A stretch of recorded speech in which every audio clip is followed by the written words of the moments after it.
Kaya sa mga nakikipagsabwatan upang kunin ang pondo ng bayan at nakawin ang kinabukasan ng ating mga mamamayan, mahiya naman kayo sa inyong kapwa Pilipino.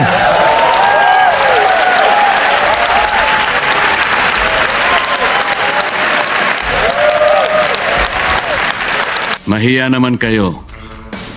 These are the very exact words uttered by the President 8 months ago.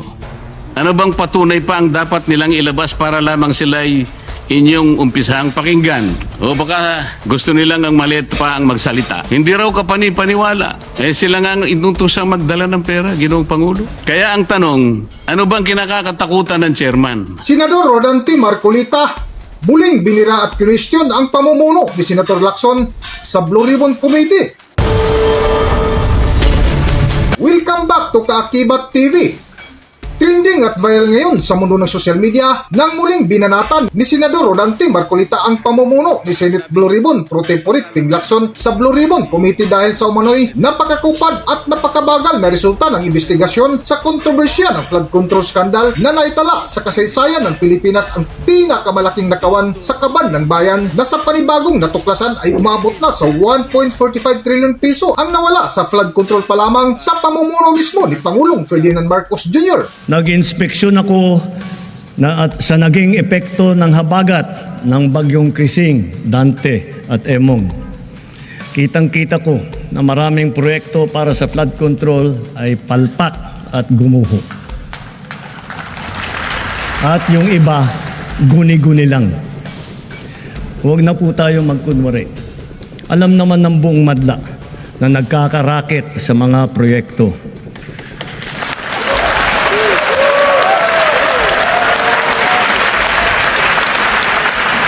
Mga kickback, mga initiative, errata, SOP, for the boys.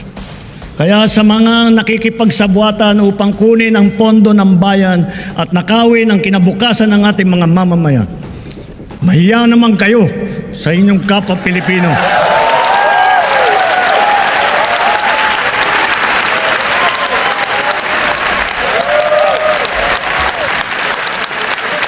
Mahiya naman kayo sa mga kabahayan nating naanod o nalubog sa mga pagbaha. Mahiya naman kayo, lalo sa mga anak natin na magmamana sa mga utang na ginawa ninyo nang binulsan nyo lang ang pera.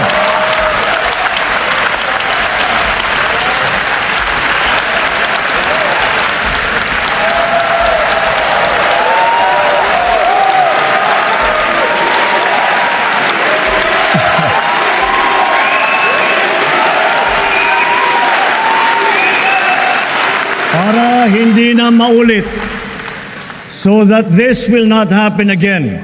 First, the DPWH will immediately submit to me a list of all flood control projects from every region that were started or completed in the last 3 years.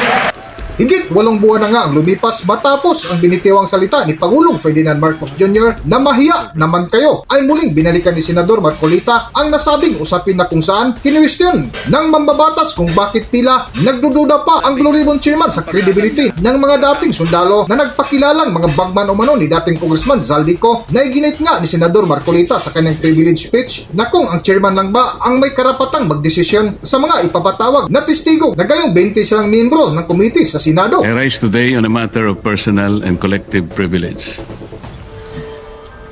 Mahiya naman kayo. These are the very exact words uttered by the President 8 months ago. Yes, Mr. President, 8 buwan na mula nang tumambad sa sambayanang Pilipino at sa buong mundo ang malawakang anomalya at korupsyon sa likod ng mga flood control projects. Pagkatapos ng 8 buwan, natukoy na ba kung sino ang mga walang hiya? Since the first Blue Ribbon hearing last August 19, 2025, the public has watched closely, anticipating the outcome of our inquiries and investigations. The demand for transparency and accountability did not subside. It has only grown louder. Despite the increasing public clamor for transparency and accountability, We are stuck in a maze of indecision and complacency, waiting for a report that has long been overdue. Mr. President, as early as December of last year, the minority submitted its observations, findings, and recommendations based on the initial 6 public hearings of the Blue Ribbon Committee and labeled it a minority report, for lack of a better term. Let me be clear, it was not intended to disrespect the committee nor the Senate as a body.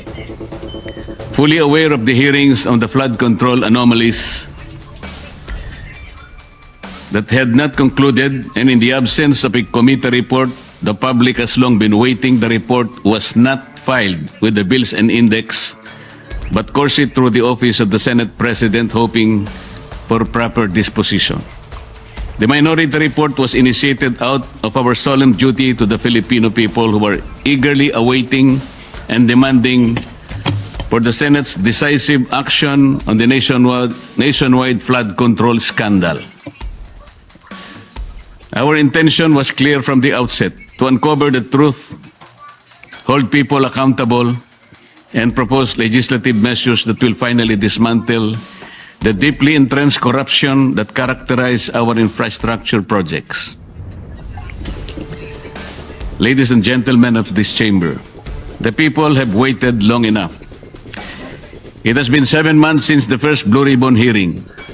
For far too long, the public have been agitated, disgusted, and tormented by the thought that more than 1 trillion pesos have been openly looted from the National Treasury.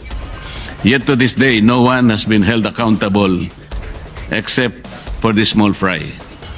In several instances and interviews, the chairman of the Blue Ribbon Committee has said that a partial committee report is to be released. Last November 24, 2025, the chair stated in an interview, and I quote, "Magsasubmit kami ng partial committee report based on info so far gathered during the previous hearing." Natapos ang Disyembre 2025, walang report. Then on January 14, 2026, during the kapihan sa Senado, another statement was made that the report was still being drafted by his staff, even chiding them for being inept. Are we supposed to depend solely on the capacity and perhaps the willingness of our staff to produce a report that the Filipino people have been waiting for?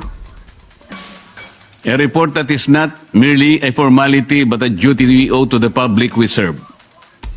It was out of exasperation that on January 20, 2026, we took it upon ourselves to formally release the minority report in a press conference to prevent the findings of our inquiry from being stalled while the public continues to wait for answers.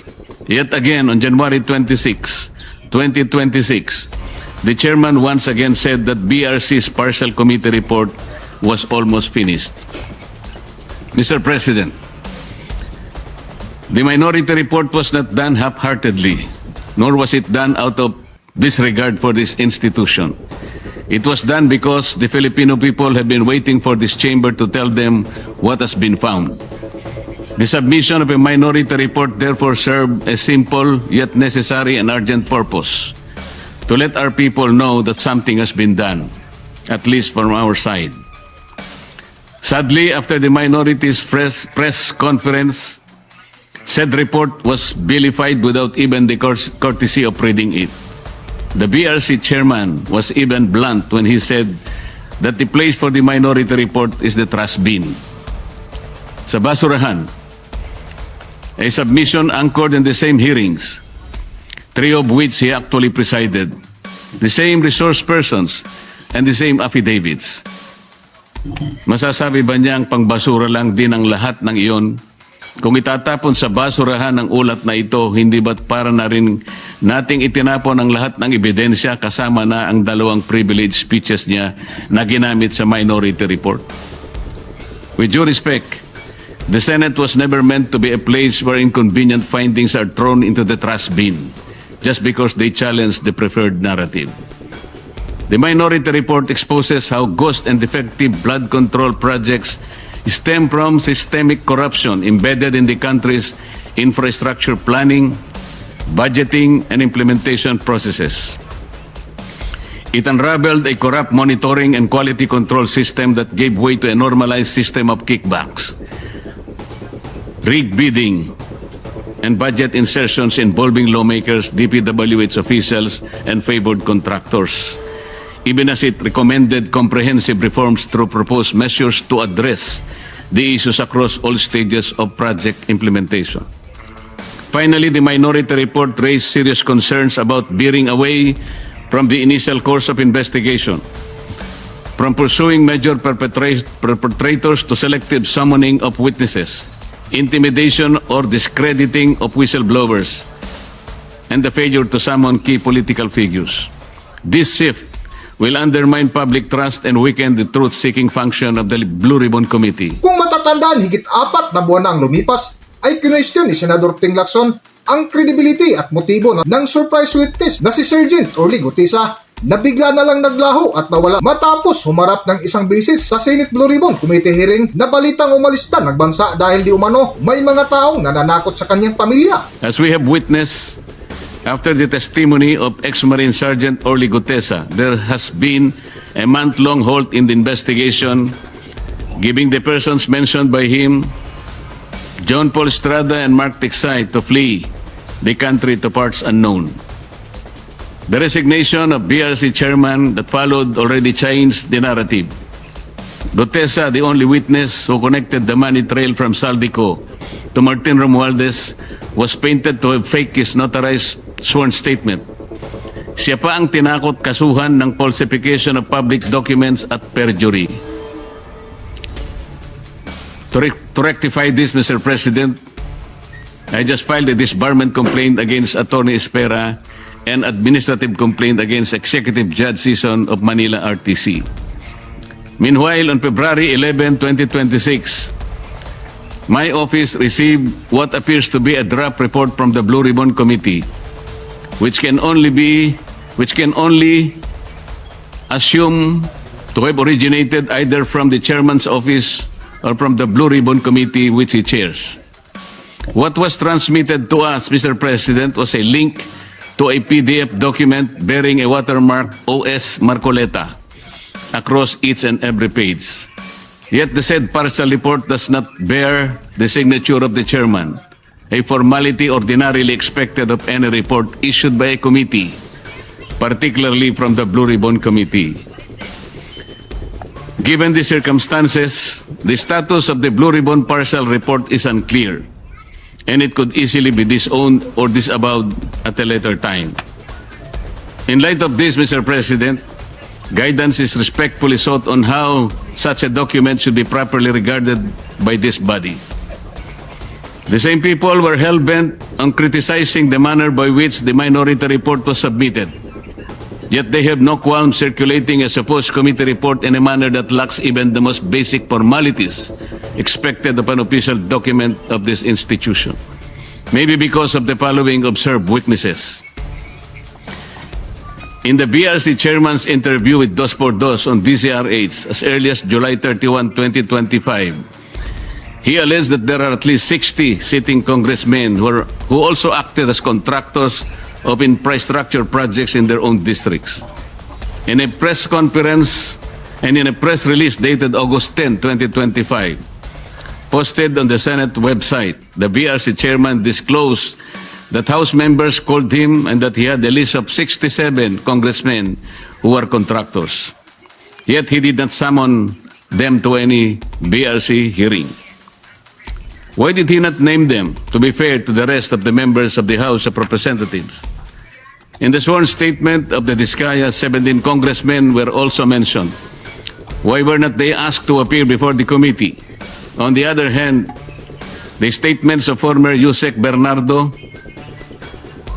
and his cohorts Alcantara and Hernandez, who named certain senators upon the intercession of the Department of Justice, were readily heralded as gospel truth. The chairman of the BRC has also named at least 11 contractors in his first and second privilege speeches, whom he crucified to be involved in the flood control mess. Bakit hindi na sila ipinatawag? Bakit iilan lang mula sa 11 kontratistang kanyang tinukoy ang aktwal na humarap sa pagdinig? Bakit namimili? Ano ang ibig sabihin nito? Remarkably, on November 14, 2025, the BRC chairman invited former Speaker Martin Romualdez to testify in its 7th hearing. He did not appear. Then on January 22, 2026, as quoted by various media outlets, the chairman said that former Speaker Martin will be invited again. If he wants to attend, he is welcome. But he cannot be forced to come due to interparliamentary courtesy. This doctrine can be challenged in the light of Section 27, Article 2 of the 1987 Constitution, which reads, "The state will maintain honesty and integrity in the public service and take positive and effective measures against graft and corruption." This doctrine, Mr. President, which is not even part of our rules, is not absolute and should not prevail over a clear and categorical mandate of the Constitution. The members of Congress have no immunity from investigation, subpoena, or public scrutiny. If anything, those who occupy the highest offices in the government must be the first to answer, not the last to be asked. And on January 11, 2026, in a radio interview over DZBB, the BRC chairman said that there is no solid evidence linking former Speaker Martin Romualdez to the flood control controversy.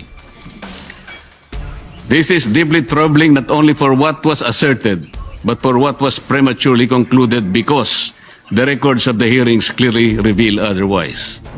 First, Gutesa, who appeared and categorically linked him to the controversy. Second, Saldico, in his several video feeds, identified him and others as the principal actor of this most despicable scandal. Third, at least 2 out of the 17 congressmen in Discaya's list reportedly referred to Martin Romualdez.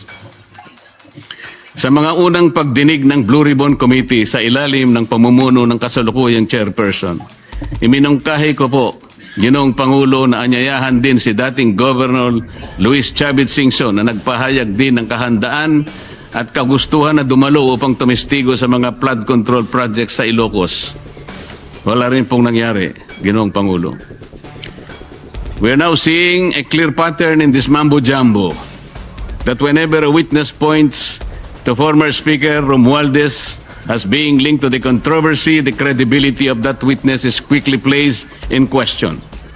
In an ambush interview at the Senate on November 14, 2025, by various media outlets, the BRC chairman clarified that a remote sworn testimony will be allowed only if Saldico appears before Philippine Embassy or Consulate, and a request for a Zoom meeting under oath will be valid. First, Saldico fears for his life and therefore he cannot go to any Philippine embassy. Kung si Gutesa nga ay bigla na lang naglaho na parang bula. Sa halip na suportahan at pakinggan ang mga naglalantad ng katotohanan, sila'y pinababayaan at nailalagay pa sa panganib. Second, the statement is incorrect because under the Apostille Convention, which the Supreme Court already implemented under OCA Circular number 210-2023, Saldico can take his oath before any commissioned notary in Portugal or elsewhere in Europe. He doesn't have to do it before a Philippine consular office. All he has to do is for his sworn statement to be apostilled in that foreign country, and it will have the effect of a statement sworn before a Philippine consulate. In the 8th hearing on January 19, 2026, the VRC chairman stated, "Let me emphasize the point, or one point. We always go wherever or where the evidence leads us. We do not target any particular person, nor do we have the intention to cover up for anybody." If that is truly the guiding principle of this investigation, Mr. President, then several matters should have been highlighted and pursued with equal vigor. For instance, on November 18, 2025, he made a revelation during the plenary debates of the 2026 budget on general principles in the presence of DBCC officials. Sinabi niya na base sa usapan nila ni Yusek Bernardo, meron siyang may mga taong nagne-name drop sa Pangulo tulad ni na Yusek Adrian Bersamin at Yusek Trajib Olaybar na nagutos kay Saldico na ipasok sa BICAM yung insertions ng 100 billion. Panoorin po natin ang video, Mr. President. Muling binalikan nga ni Senador Marcolita ang ibinunyag mismo ni Senador Ping Lacson na noong November 18, 2025 ang umano'y pag-deliver ng isang nagngangalang Bernardo ng bilyong-bilyong piso bilang kickback kay Executive Secretary Lucas Bersamin at Undersecretary Olaybar. Ang mga suhol na ito ay nagmula sa 100 bilyong piso budget insertion na di umano ginamit lang ang pangalan ni Pangulong Ferdinand Marcos Jr. Ngunit nang lumutang si Batangas 1st District Congressman Leandro Reveste ay ibinulgar dito na nagpunta sa Batangas ang maglulo na Bersamin para magsumiti ng dokumento ukol sa palitan ng messages ni na Pangulong Ferdinand Marcos Jr. para sa bilyong-bilyong kickback delivery para sa Pangulo na hindi ipinatawag ni Senator Ping Lacson sa Blue Ribbon Committee para imbestigahan. Sabi niya, ang pagkaalam niya kasama si Yusek Adrian Bersamin. 8 billion pesos, Mr. President, in at least 10 deliveries. The modus that yung arrangement nila is may tigisa silang armor van. May armor van si Yusek Olaybar, may armor van siya, magpapark sa basement ng Diamond Hotel, darating yung van driven by Olaybar, and possibly, sabi niya, hindi siya sigurado, and possibly along with Adrian Bersamin. Bakante yung armor van, ipapark, idadrab yung isang van na puno ng pera. Ranging from 800 million hanggang 2 billion. Umabot ng 2 billion only because sometime in March, yung kanyang date na sinasabi from, I think, March hanggang April, yung delivery. Very good nga raw siya, sabi ni Yusek Olaybar, kasi nakakapag-deliver. Ang biggest kasi naipon because March 11,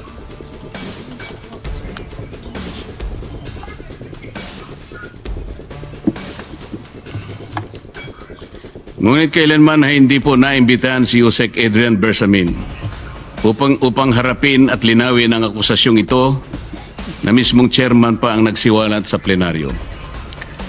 Earlier, on November 14, 2025, in an ambush interview, he already disputed the statement of Saldico about the alleged 100 billion insertions allegedly made by the President in the BICAM. Ang malinaw rito, Mr. President, ay magkakaibang pahayag at pagkakaunawa sa parehong issue. Isang senyales ng kontradiksyon na posibleng pagmamanipula na dapat sana'y malinaw at tapat sa publiko.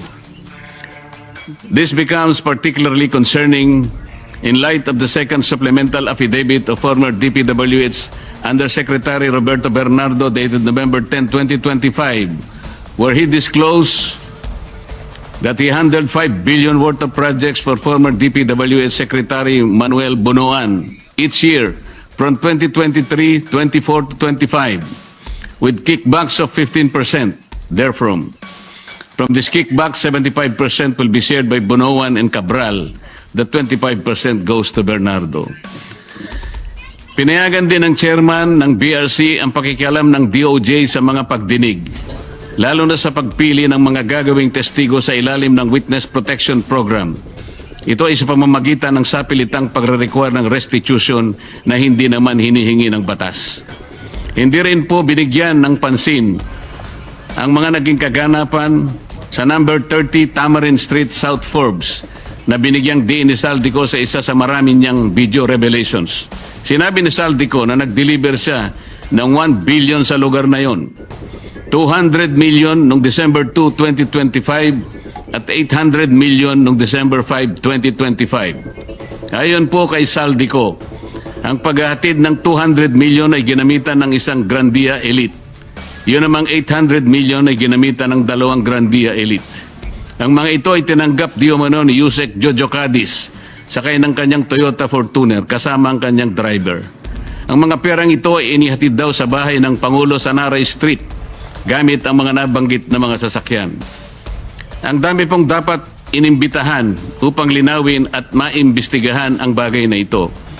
Sa Yusek Jojo Cadiz at ang kanyang driver, ang mga opisyalis ng korporasyon na may-ari raw ng bahay, si Nelson Go na dami raw ni Martin Romualdez sa nasabing korporasyon, ang security agency na bantay sa nasabing lugar upang makuha ang logbook ng pagpasok at paglabas ng mga sasakyan noong December 2 at December 5, 2025, o kaya ang CCTV footages para makilalang ganap ang mga sasakyan at drivers na may dala ng mga sasakyan at sa pagitan ng alas 9 hanggang alas 10 ng umaga.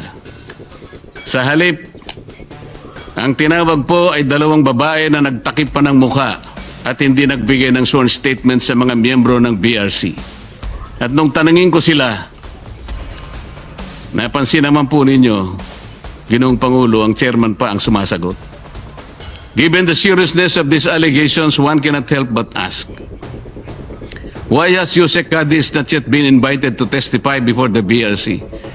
The public deserves answers, but some key witnesses remain uninvited.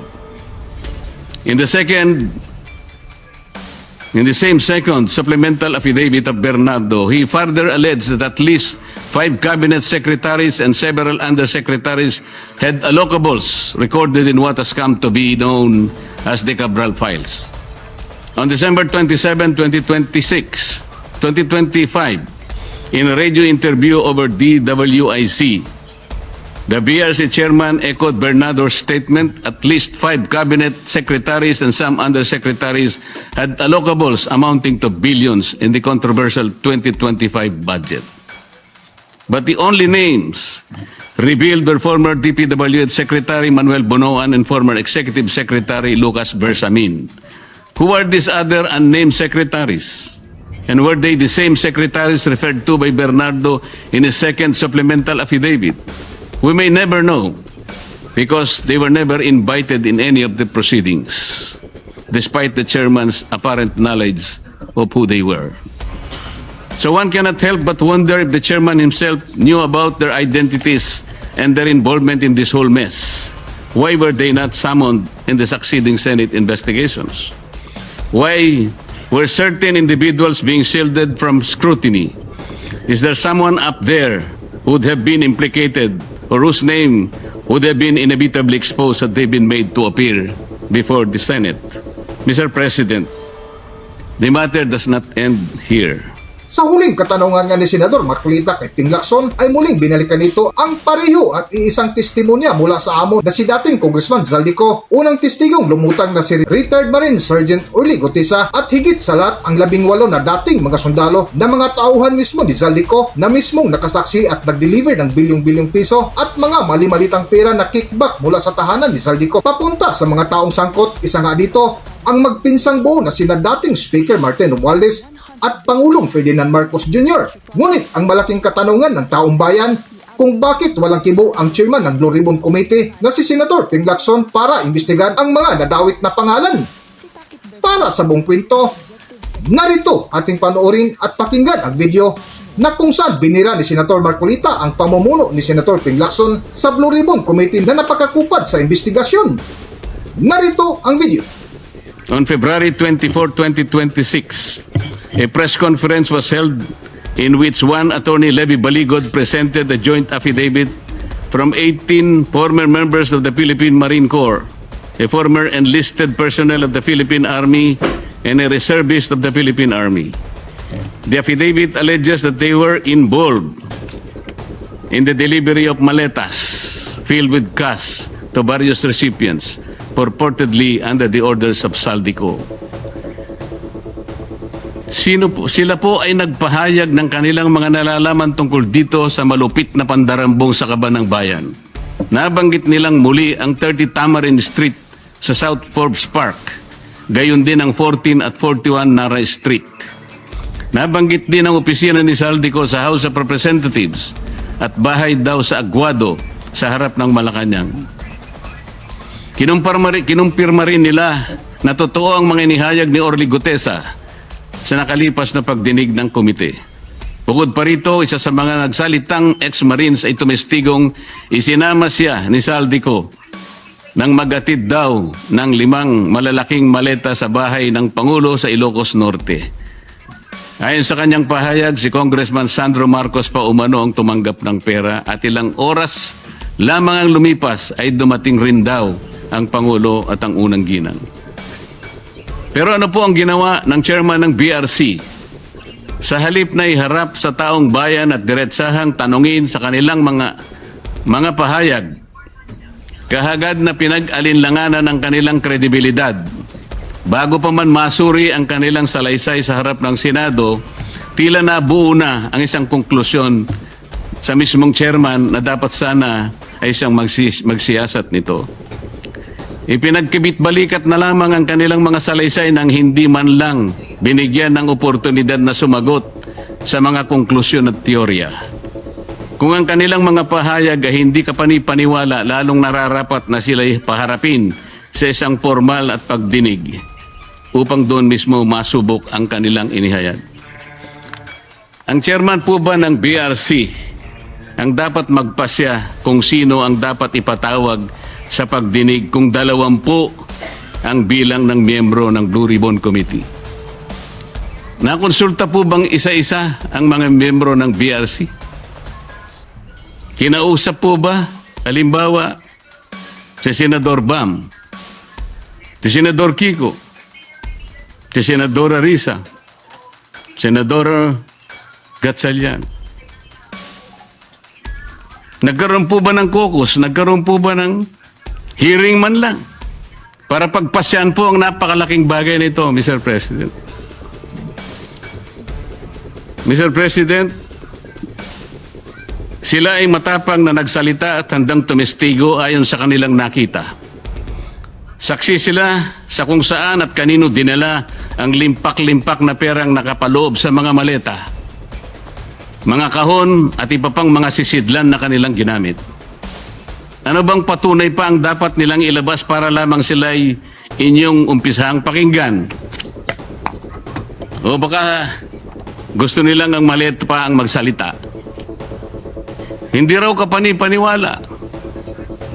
Sila nga ang inutusang magdala ng pera, Ginoong Pangulo. Kaya ang tanong, ano bang kinakatakutan ng chairman? Ano na po ba ang nangyari sa pagsunod sa ebidensya? O piling ebidensya lamang ba ang susuriin at ipipikit na lamang ang mata sa iba? Ngayon sa Romans 1:18, nahayag mula sa langit ang pot ng Diyos laban sa lahat ng kalapastanganan at kasamaan ng mga taong dahil sa kanilang kasamaan ay hinahadlangan ng katotohanan. Hanggang kailan po itong tahasang pagharang sa katotohanan, Ginoong Pangulo? Ano na po ba ang nangyari sa makulay na kasaysayan ng Blue Ribbon Committee na sa mahabang panahon ay tiningala at nagsilbing isang bantayog sa pagtukoy at pagtutok sa mga katiwalian at pagdarambong na nagaganap sa ating burokrasya? Hanggang kailan po tayo maghahalokip-kip ng mga kamay sa harap ng malawakan at karumal-dumal na paglima sa ating kabangbayan? Hanggang kailan po maghihintay sa wala ang taong bayan na mistulang ninakawan sa tanghaling tapat? Hanggang kailan ang mistulang pagbubulag-bulagan, Ginoong Pangulo? Hanggang kailan po magtitiwala sa atin ang taong bayan na nandito tayo para proteksyonan ang kanilang kapakanan? Hanggang kailan po natin sila mapapaniwala na makakagawa pa tayo ng mabuti para sa kanila? Hanggang kailan po kaya ang pagmamaang-maangan, Ginoong Pangulo? Naghanap po ng kasagutan ng mga mamamayan. Hindi po bukas, hindi po sa makalawa. Ngayon na po, Ginoong Pangulo. Kasihan nawa ng Diyos ang ating bansa. Maraming salamat po, Ginoong Pangulo. Hanggang dito na lang muna ang ating video at kung nagustuhan nyo, huwag kalimutan mag-subscribe at pindutin nyo na rin ang notification bell para ma-notify kayo sa ating susunod na video. Maraming salamat!